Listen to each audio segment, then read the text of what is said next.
My name is Caitlin Briggs Milligan, and today we're going to discuss baby sign language.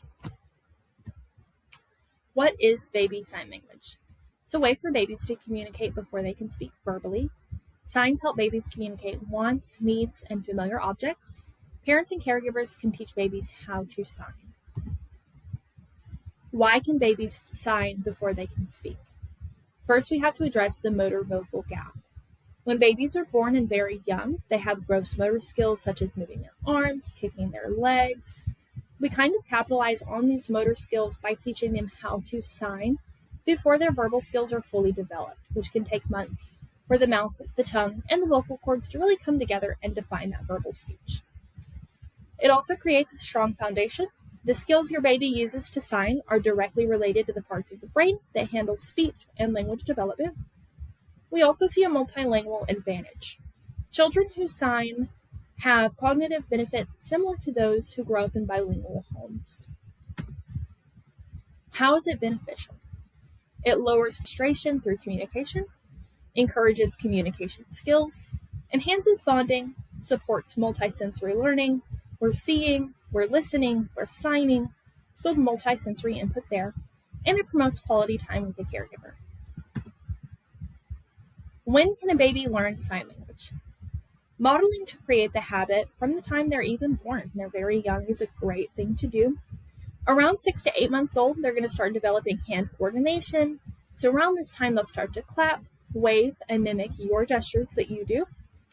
This is a great time to introduce sign language because this is around the time they're going to be able to start signing back to you to communicate.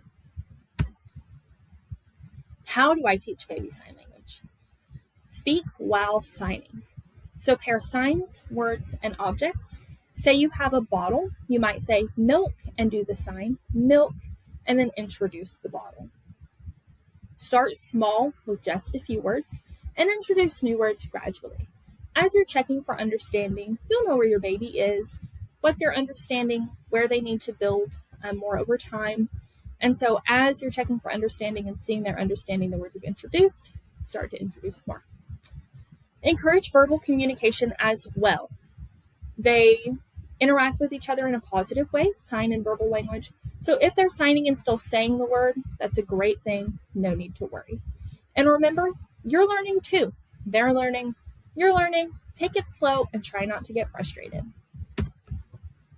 Some real life scenarios. Baby signing more during meals, as we see in this picture in the bottom right. Signing all done to end an activity. Signing book to indicate a read aloud, or signing help for help with tasks. I find this one so beneficial, really reduces frustration. Some common challenges and misconceptions. Misconceptions like, but it delays speech, it'll confuse the baby.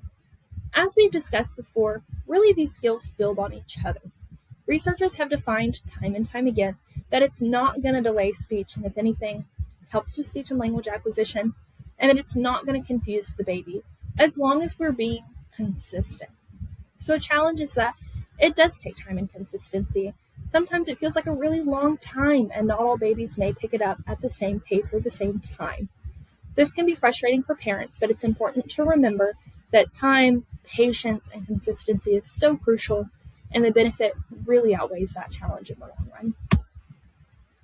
Key takeaways are that baby sign language supports early communication, encourages bonding and reduces frustration, and it's so easy to start with simple, everyday signs. I've included my reference.